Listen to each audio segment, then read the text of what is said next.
everybody, welcome back to my channel. My name is Ann Scarberry. Today's video is going to take us into our entryway where we are decorating for Halloween.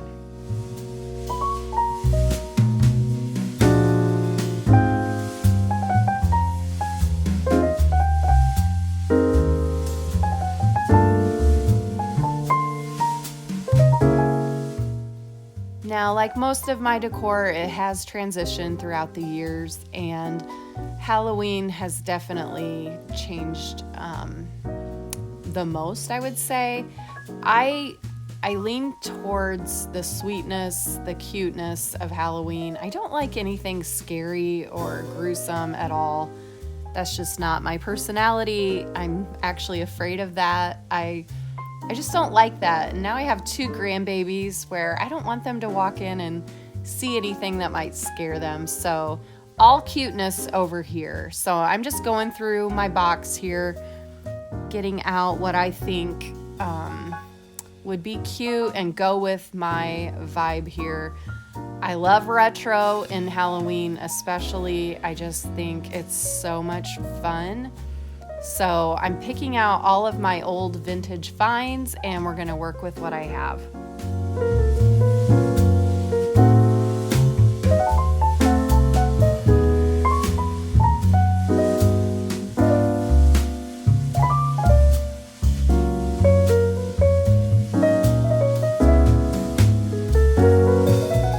Now I'm gonna take down all of my little back to school vignette. It's over, it's cute, but I'm ready for some black and orange. So I gotta clean this all up and rearrange just a tad.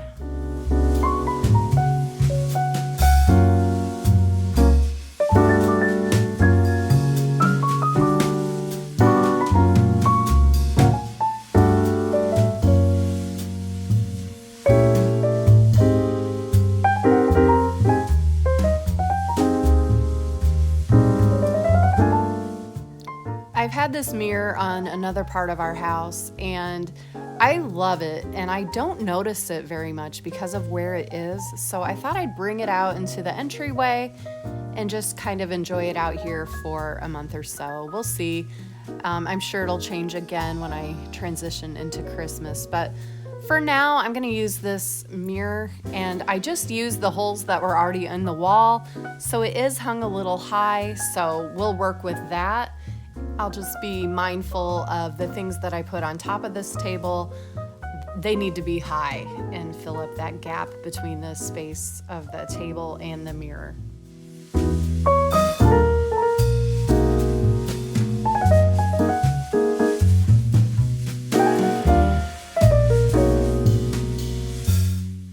One of my favorite tips that I got from a sweet decorator up in Indiana, she told me that when you're wanting to make your vignette stand out, or any space stand out, you've got to introduce all kinds of textures, at least 3 textures.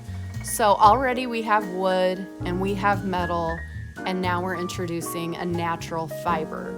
Now I could do like a woven basket here, but I've chosen some Spanish moss. So already it's giving interest, so it's not just a flat looking blank table. We've got all kinds of things going on, and it's making the vignette stand out.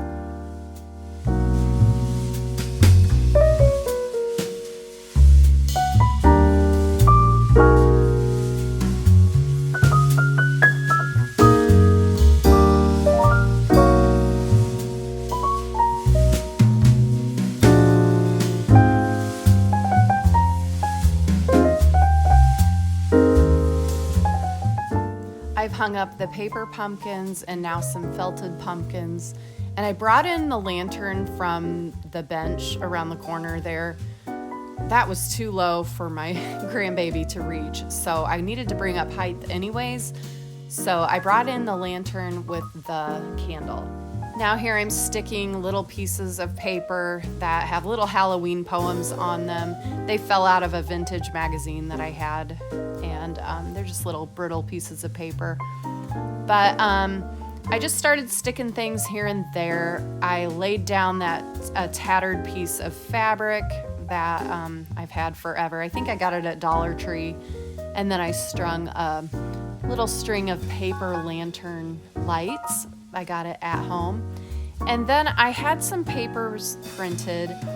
I wanted some vintage magazine covers that were Halloween themed, and I just didn't like any of the ones that I already had. So I found some on online. They are free to print. They are public domain. So I got a Good Housekeeping magazine cover, but when I cropped it, I cropped off the good. That was a mistake. I would have never done that. I don't know why I did that, but I went ahead and framed it and hung it up. So it's still cute. And then I had this little Jack and Jill magazine cover printed up in a 4x6 size. Thought that was so cute. So I framed up the Good Housekeeping and the Child's Play magazine, and just featured the little postcard on the table.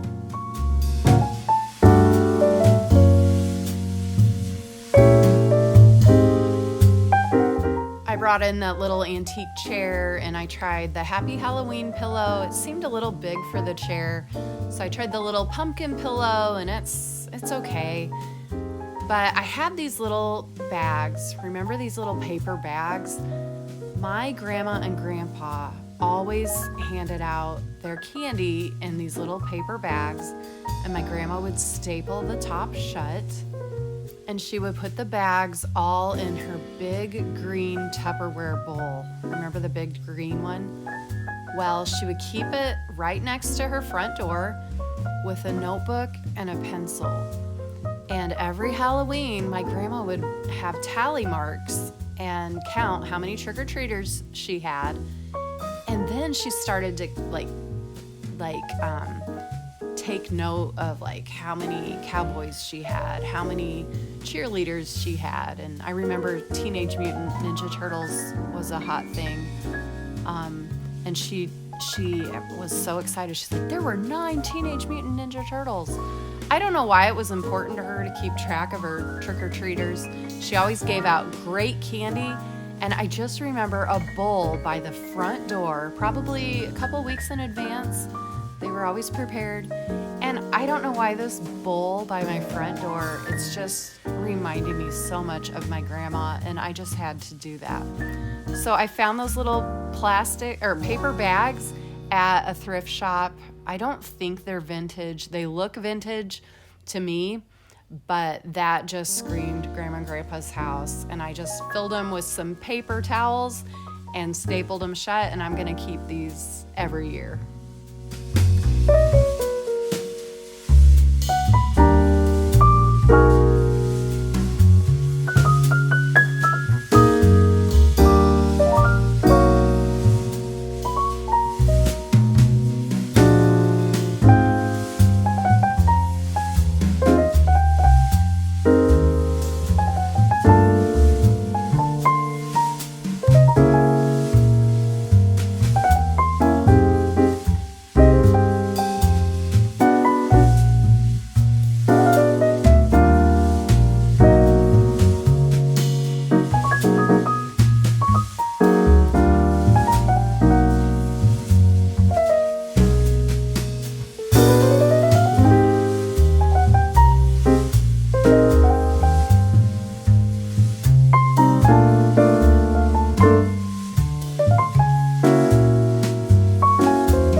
Another thing that's very nostalgic to me for Halloween are homemade popcorn balls. My aunt would make these every year, and I would remember walking into her dining room and seeing a big bowl of popcorn balls on her table, and I just thought they were the best thing ever. These don't even compare to the kind that you get at the store that are individually wrapped. Not even close. These are chewy. It's almost like a Rice Krispie treat, almost, but not quite. And it's so simple. It's just 3 quarts of freshly popped popcorn, and then you boil water, sugar, corn syrup, a little bit of salt, and this is weird, I know, a teaspoon of vinegar. You need the acid to make this the chewy. So just trust me, do that. I'll write down the recipe and share it with you. These are so good. Oh, and at the end, you do put in some vanilla. At this step, when you take it off the heat, stir in the vanilla. You could stir in some orange food coloring before you pour it over the popcorn. This is extremely hot liquid.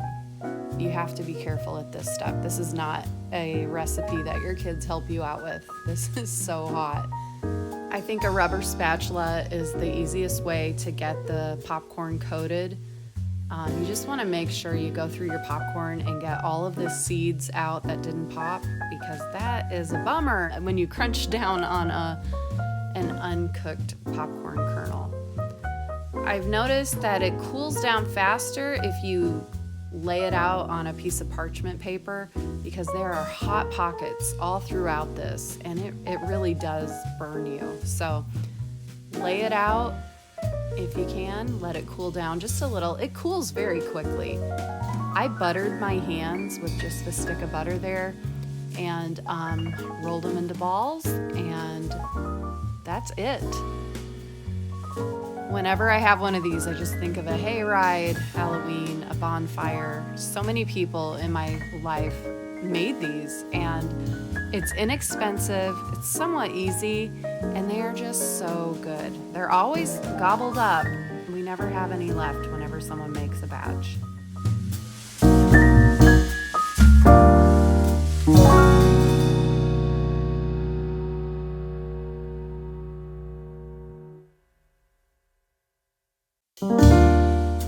I think that's going to be it for this video. If you made it this far, thanks for listening to all my Halloween memories, and maybe it sparked a few memories of yours that are happy and sweet.